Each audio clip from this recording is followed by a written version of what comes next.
Hello दोस्तों, स्वागत है आप सभी को आपके अपने यूट्यूब चैनल पार्थ फिजिक्स पे। अभी तो जितने भी 12 के स्टूडेंट्स हैं, ये 12 के स्टूडेंट्स के लिए बेसिकली वीडियो है। हमने बहुत से ऐसे स्टूडेंट्स को देखा है जो 12 में तो चले जाते हैं, फिज़िक्स पढ़ते भी हैं, लेकिन उनको एक्चुअली में ये नहीं पता होता है कि उनको 12 के फिज़िक्स में बेसिक यानी पढ़ना क्या क्या है। यानी मूल रूप से कहे तो उनको अपने 12 का सिलेबस के बारे में नहीं पता होता है। बहुत से स्टूडेंट्स को मैंने देखा है, जैसे कभी कभी मैं किसी स्टूडेंट से मिलता हूँ तो वो बोलते रहते हैं कि सर ये पढ़ा रहे हैं, सर वो पढ़ा रहे हैं, हमको समझ में नहीं आ रहा है कि 12 में बेसिकली पढ़ना क्या क्या है। तो आज हम लोग इस वीडियो के अकॉर्डिंग हम लोग यही जानेंगे कि 12 में पढ़ने क्या क्या है। तो मूल रूप से कहे तो इस वीडियो में जो इन्फॉर्मेशन होगा वो सिर्फ और सिर्फ 12 के सिलेबस से रिलेटेड होगा। देखिए, अगर 12 के सिलेबस की अगर हम बात करें तो 12 में जो हमें मूल रूप से पढ़ना होता है, ये मैक्सिमम चीज़ें जो पढ़नी होती है 12 में, वो इलेक्ट्रिसिटी है। यानी विद्युत के बारे में हम लोग को बहुत डीपली नॉलेज लेना होता है, किसमें, 12 में। और यहाँ से बोर्ड वगैरह के एग्ज़ाम में भी बहुत से क्वेश्चंस आते रहते हैं, यानी इलेक्ट्रिसिटी से। उसके बाद फिर आप कहीं भी फिज़िक्स का एग्ज़ाम देते हैं तो उसमें वेटेज इलेक्ट्रिक का ज़्यादा होता है। इलेक्ट्रिक का वेटेज लगभग ज़्यादा ही होता है, ऐसा मान सकते हैं, ज़्यादा नहीं कर सकते बट होता है। यहाँ से मतलब आप फिज़िक्स का कोई भी एग्ज़ाम दे लीजिए, वहाँ पे इलेक्ट्रिसिटी का क्वेश्चंस आते हैं। चाहे आप किसी कंपटीशन का एग्ज़ाम दे रहे हो, किसी बोर्ड का, यानी किसी भी बोर्ड का एग्ज़ाम, मैं सिर्फ बिहार बोर्ड की बात नहीं कर रहा, कोई भी बोर्ड, सीबीएसई बोर्ड हो गया, बिहार बोर्ड हो गया, और भी अदर स्टेट के बोर्ड्स हो गए, तो उनमें जो एग्ज़ाम होता है तो इलेक्ट्रिसिटीज़ का क्वेश्चंस आते रहते हैं। देखिए, सबसे पहले हम लोग को पढ़ना क्या है उसको थोड़ा समझ लेते हैं। देखिए, इलेक्ट्रिसिटी में जो हम लोग फिज़िक्स को एक मूल रूप से इलेक्ट्रिसिटी को एक ब्रांच कहा गया है, जिसको हम लोग बोलते हैं इलेक्ट्रोमैग्नेटिज्म। क्या, एक बार मेरे साथ बोलिएगा, क्या? इलेक्ट्रो, जोर से हमें भी सुनाई दे, ये इलेक्ट्रो मैग्नेटिज्म। इलेक्ट्रोमैग्नेटिज्म ये मतलब 12 में जो आप इलेक्ट्रिसिटी मूल रूप से पढ़ना है वो किसके अकॉर्डिंग, इलेक्ट्रोमैग्नेटिज्म के अकॉर्डिंग ही पढ़ना है। अब 12 में इसको दो भागों में बांट कर डिवाइड कर करके बताया जाता है। जैसे इसको दो भागों में बांटा गया है। पहले भाग को इसको हम इलेक्ट्रोस्टैटिक बोलते हैं। क्या बोलते हैं? इलेक्ट्रोस्टैटिक।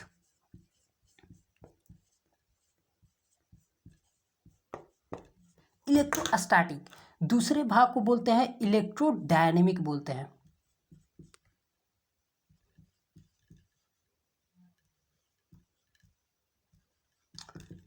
इलेक्ट्रोडायनेमिक। अब ये इलेक्ट्रोस्टैटिक क्या है, इलेक्ट्रोडायनेमिक क्या है, वो तो हम लोग आगे सीखेंगे। फिलहाल इस वीडियो में हम लोग सिर्फ और सिर्फ इतना जानेंगे कि हमारा 12 में सिलेबस क्या क्या है, पढ़ने क्या क्या है। तो सबसे पहला आप देखेंगे 12 तो स्टार्ट यहाँ से होता है। यानी कि पहला चीज़, अगर कोई भी टीचर को आप देखिएगा तो वो स्टार्ट करते हैं इलेक्ट्रोस्टैटिक से।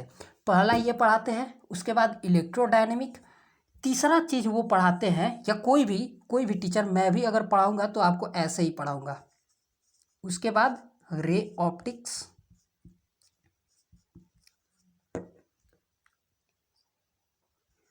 Ray optics. चौथा होगा वेव ऑप्टिक्स। यानी पहले हम लोग पढ़ेंगे क्या, ये इलेक्ट्रोमैग्नेटिज्म को हम लोग दो भागों में 12 में पढ़ते हैं। एक को कहते हैं इलेक्ट्रोस्टैटिक, दूसरे को बोलते हैं इलेक्ट्रोडायनेमिक। जब ये दोनों पार्ट हम लोग पढ़ लेते हैं उसके बाद हम लोग रे ऑप्टिक्स पढ़ते हैं। रे ऑप्टिक्स पढ़ने के बाद हम लोग वेव ऑप्टिक्स पढ़ते हैं। वेव ऑप्टिक्स पढ़ने के बाद में हम लोग पढ़ते हैं वेव ऑप्टिक्स पढ़ने के बाद में हम लोग मॉडर्न फिजिक्स पढ़ते हैं।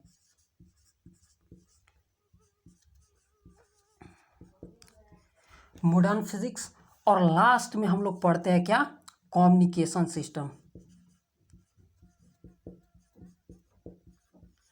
Communication system. अब देखिए, ये मूल रूप से हमारा 12 का फिजिक्स है, इतने ही हमें मूल रूप से पढ़ना है।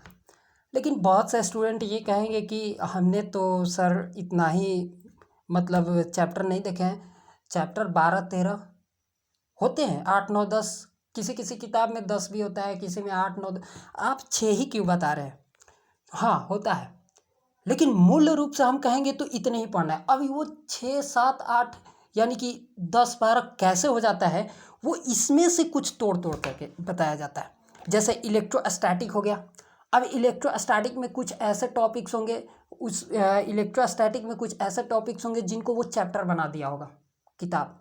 ये यानी कि आगे इसी में हम लोग एक और चीज़, अभी फ़िलहाल थोड़ा सा उसका नाम समझ लीजिए, बेसिकली अभी आपको उतना ज़्यादा समझना नहीं है। बेसिकली उसको हम लोग बोलते हैं कैपेसिटर। वो कैपेसिटर अब क्या है क्या नहीं है, वो हम जब इलेक्ट्रोस्टैटिक को डिटेल रूप से पढ़ेंगे तो वहाँ पे हम लोग देखेंगे कि कैपेसिटर बेसिकली क्या है। तो ऐसे ऐसे इसमें से 3-4 निकल जाते हैं, इसमें से भी टॉपिक जिसको लोग उसको चैप्टर बना देते हैं, फिर 3-4 इसमें से भी निकल जाते हैं।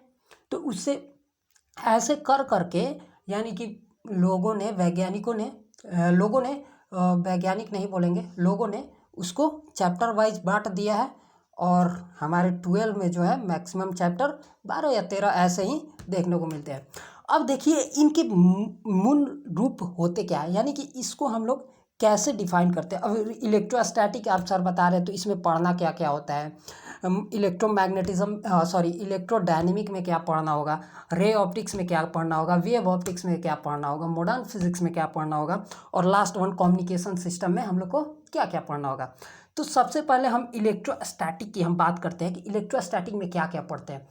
तो इलेक्ट्रोस्टैटिक देखिए, इलेक्ट्रोस्टैटिक को अगर हम देखें तो इलेक्ट्रो मतलब तो हम लोग समझते हैं, इलेक्ट्रो मतलब इलेक्ट्रिक, स्टैटिक का मतलब होता है रेस्ट। क्या होता है? स्टैटिक का मतलब ही होता है क्या? रेस्ट। रेस्ट यानी विराम, हिंदी में बोले तो विराम। और यहाँ पे देखिए इलेक्ट्रो मतलब भी हो गया electric, and dynamic last one इसमें क्या है? डायनेमिक। डायनेमिक का मतलब होता है, और डायनेमिक का मतलब होता है रेस्ट नहीं यानी मोशन। डायनेमिक का मतलब होता है मोशन होता है, बेसिकली गति, गति आप बोल सकते हैं हिंदी में। तो इस अब इसमें क्या रेस्ट क्या मोशन क्या बात कर रहे हैं सर? तो इसमें देखिए मूल रूप से हम जब इलेक्ट्रिक का स्टडी करते हैं, इलेक्ट्रिक पढ़ते हैं, तो वहाँ पे एक और चीज़ पढ़ना होता है जो कि जिसे हम चार्ज बोलते हैं। अब ये चार्ज क्या है क्या नहीं है, जब हम इलेक्ट्रोस्टैटिक स्टार्ट करेंगे तो वहाँ पे बहुत से लोग जानते भी होंगे कि चार्ज क्या है। जैसे नहीं जानते तो छोटा सा हम बताते हैं थोड़ा सा में। जैसे दुनिया में जितने भी ऑब्जेक्ट्स हैं सभी में एटम्स एंड मॉलिक्यूल्स होते हैं, और उन एटम्स एंड मॉलिक्यूल्स को और छोटी छोटी भागों में जब हम उसको तोड़ते हैं छोटे छोटे भागों में, तो हमें मिलते हैं इलेक्ट्रॉन्स, प्रोटॉन्स एंड न्यूट्रॉन्स। तो ये जो बेसिकली चार्ज है, ये इसको हिंदी में हम लोग आवेश बोलते हैं। तो ये चार्ज जो है, ये इस छोटे छोटे पार्टिकल्स जो हमें कभी दिखता ही भी नहीं है, उन छोटे छोटे पार्टिकल्स पे ये चार्ज होते हैं। तो ये चार्ज की वजह से ही इलेक्ट्रिक हम लोग पढ़ते हैं। जहाँ पे चार्ज होगा वहाँ पे इलेक्ट्रिक हमें पढ़ना होगा। तो देखिए यहाँ पे अब स्टैटिक यानी कि रेस्ट और मोशन की हम बात कर रहे थे, तो यहाँ पे देखिए छोटा सा में समझिए इलेक्ट्रोस्टैटिक क्या होता है। बेसिकली ये जो पूरे हम ये ब्रांच हम पढ़ रहे हैं यानी इलेक्ट्रोमैग्नेटिज्म, ये इस चीज़ पे डिपेंड है। किस पे? चार्ज पे डिपेंड है। यानी कि चार्ज की वजह से ही क्या हम लोग पढ़ते हैं? इलेक्ट्रोमैग्नेटिज्म। तो यहाँ पे यानी इलेक्ट्रोस्टैटिक एंड इलेक्ट्रोडायनेमिक, इन दोनों में जो हम लोग पढ़ेंगे वो चार्ज की ही बातें पढ़ेंगे, यानी चार्ज के प्रॉपर्टीज, चार्ज के गुण, चार्ज कैसे कैसे, या अगर चार्ज हो तो क्या क्या होता है क्या नहीं होता है, वो सब इसमें हम लोग पढ़ेंगे बेसिकली। तो यहाँ पे अब रेस्ट और मोशन की हम बात कर रहे थे, तो यहाँ पे जो चार्ज होते हैं, अगर चार्ज कोई चार्ज पार्टिकल अगर रेस्ट में हो तो उसके अकॉर्डिंग जो हम लोग पढ़ते हैं उसे हम बोलते हैं इलेक्ट्रोस्टैटिक। स्टैटिक मतलब रेस्ट, और कौन सा, चार्ज अगर रेस्ट में हो तो उस अकॉर्डिंग हम लोग जो इलेक्ट्रिसिटी पढ़ते हैं वो क्या होता है, इलेक्ट्रोस्टैटिक।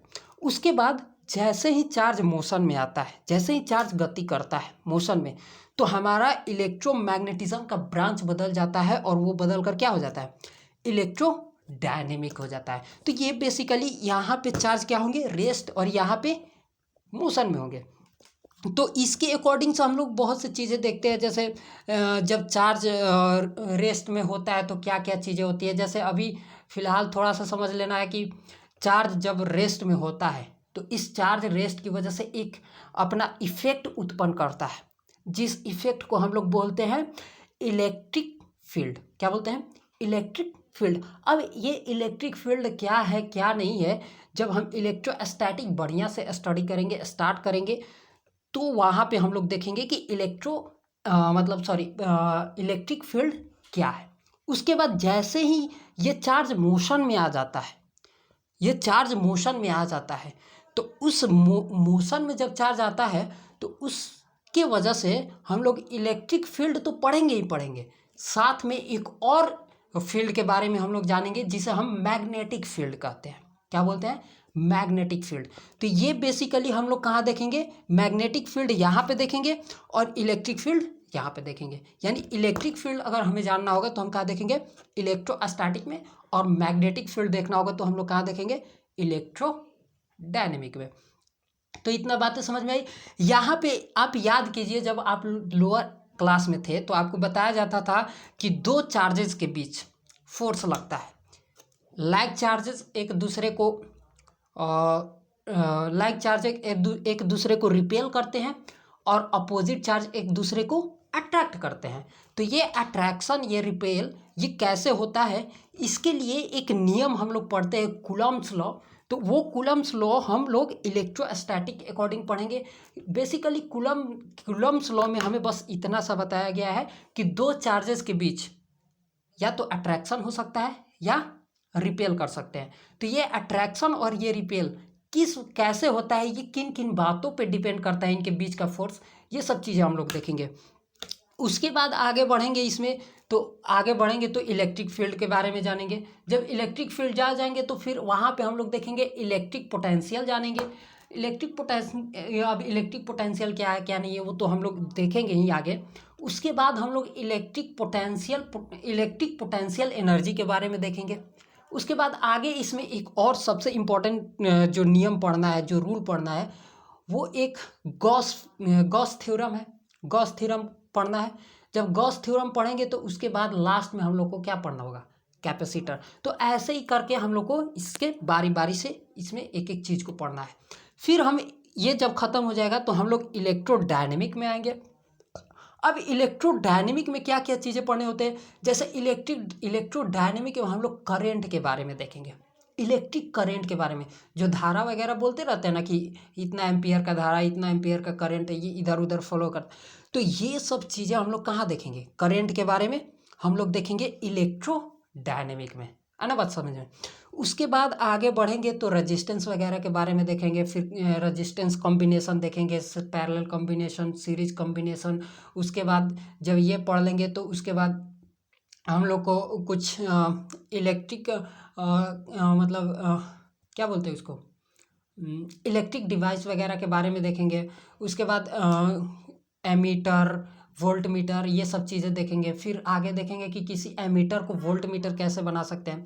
उसी में एक चीज़ और आता है गैल्वेनोमीटर। गैल्वेनोमीटर को ही बेसिकली बदल कर हम लोग एमीटर और वोल्ट मीटर बनाते हैं, तो वो हम लोग देखेंगे कि कैसे कैसे बदला जाता है। फिर इसमें यानी मैग्नेट वगैरह के बारे में भी देखेंगे कि मैग्नेटिक फील्ड क्या है, मैग्नेट क्या होता है। जैसे हम लोग देखते हैं ना मैग्नेट, तो वो मैग्नेट में पोल्स होते हैं, साउथ पोल, नॉर्थ पोल, तो ये सब चीज़ें हम लोग वहाँ पे देखने वाले हैं।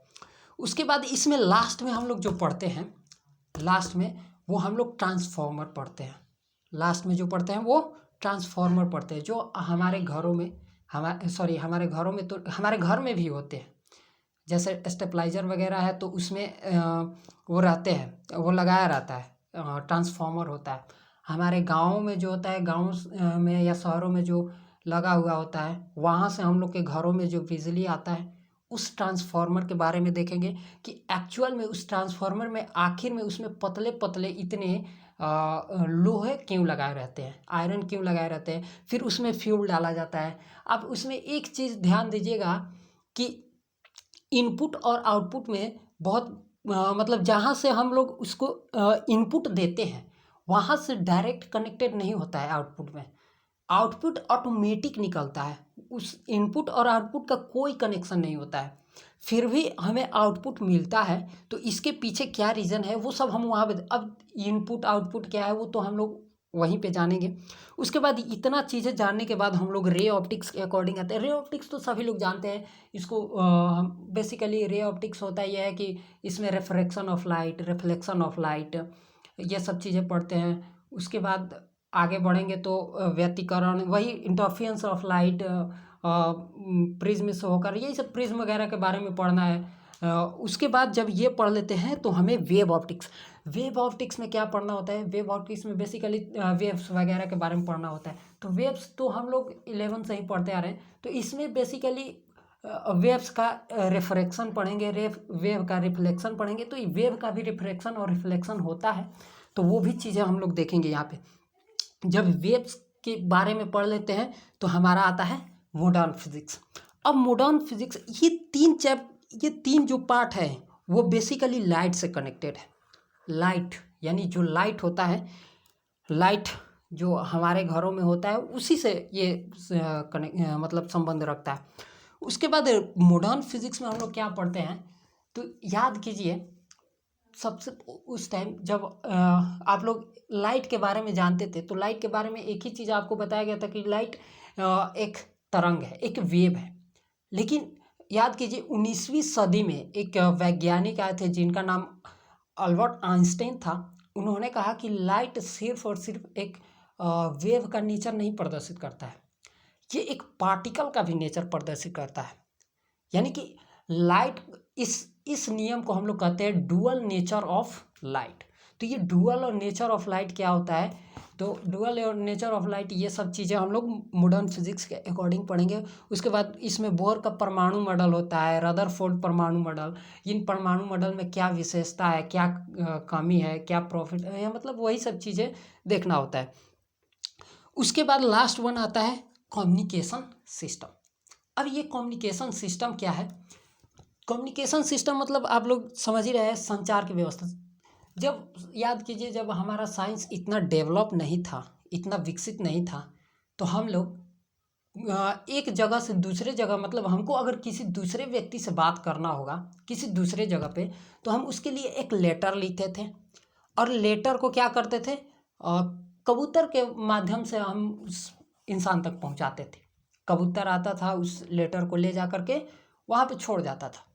तो ऐसे हम लोग पहले, इसी को बेसिकली आप कम्युनिकेशन का मतलब होता है संचार, संचार का मतलब एक दूसरे से कनेक्टिविटी, कैसे कनेक्ट हैं हम। तो बेसिकली जब हमारे पास ये सब सुविधाएं नहीं थी, ये सब सिस्टम्स नहीं थे, तो हम लोग क्या करते थे, किसी कबूतर के माध्यम से लेटर को एक जगह से दूसरे जगह पे ले जाते थे। फिर जैसे जैसे साइंस डेवलप हुआ तो कबूतर को हटा दिया गया, फिर लेटर लिख करके पोस्ट करना पड़ता था, पोस्टमैन आता था, उस लेटर को लेता था और घर घर पे पहुंचाता था। जब फिर और साइंस डेवलप हुआ तो हम लोग के घरों में लैंडलाइन आया। क्या आया? लैंडलाइन।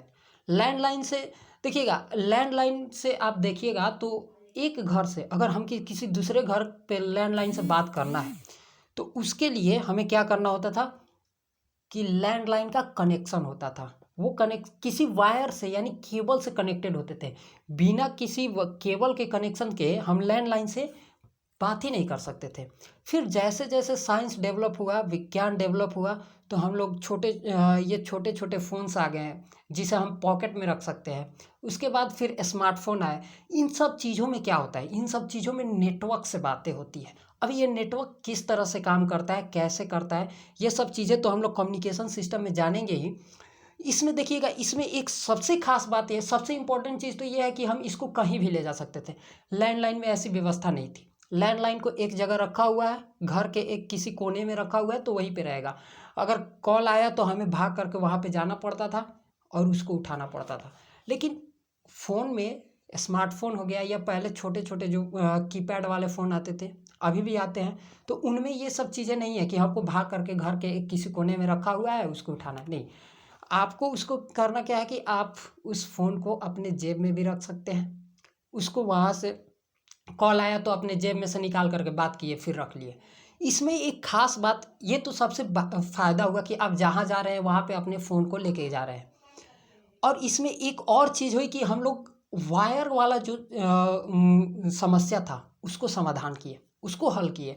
कि अब इसमें देखिए, जब हमें किसी एक मान लीजिए हमारे फ़ोन पे कोई कॉल करता है, तो इसका मतलब ये थोड़ी है कि उसके फ़ोन से हमारा फ़ोन किसी वायर से कनेक्टेड है। नहीं, ऐसा नहीं है। हमारा फ़ोन में कोई वायर नहीं है, हमारे फ़ोन से किसी दूसरे फ़ोन का कोई कनेक्शन नहीं है, फिर भी हम बात कर पा रहे हैं। तो ये एक बहुत बड़ा वैज्ञानिकों को फ़ायदा हुआ, हमें भी फ़ायदा हुआ कि हम लोग वायर के कनेक्शन से बच गए। यानी कि हमें वायर का झंझट नहीं है। अब आराम से हम जेब में रखेंगे फ़ोन को, कहीं पे जाएंगे, कहीं से किसी को भी फ़ोन करेंगे और आसानी से हम बात कर लेंगे। जैसे अगर हम आरा में बैठे हैं और हमको बात करना होगा दिल्ली में, तो क्या जो जहाँ पे हम कॉल, उसके लिए हम क्या करते हैं, नंबर मिलाते हैं, नंबर मिलाने के बाद डायल करते हैं तो वहाँ पर चला जाता है। तो क्या इस पूरे प्रक्रिया में हम वायर से कनेक्टेड है? यहाँ से मतलब मेरा फ़ोन आरा में है, तो आरा से उस जो फ़ोन रखा हुआ है उस फ़ोन से हमारा वायर से कनेक्शन है?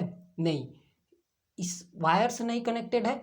ये हवा के माध्यम से ही होता है। मीडियम क्या है? एयर। जो भी चीज़ें होती है हवा के अकॉर्डिंग होती है। तो ये हमारे लिए सबसे बेनिफिट हुआ कि हमें वायर के इतने लफड़ों से बचना पड़ा कि इतना वायर अब कौन बिछाएगा। चुपचाप एक नेटवर्क बैठा देते हैं, जैसे आप लोग टावर वगैरह देखते होंगे। तो ये सब चीज़ें इसमें हुई। तो बेसिकली यही इतनी ही चीज़ें हमें 12 में पढ़ने हैं। और इतने ही चीज़ें हमें पढ़ना है 12 में। उम्मीद करते हैं आपको ये वीडियो अच्छा लगा होगा। एंड तब तक के हम मिलते हैं अगले वीडियो में। इलेक्ट्रोस्टैटिक अब हम लोग स्टार्ट करेंगे। इलेक्ट्रोस्टैटिक शुरू से पढ़ेंगे। और तब तक के लिए मिलते हैं अगले वीडियो में। तब तक के लिए जय हिंद।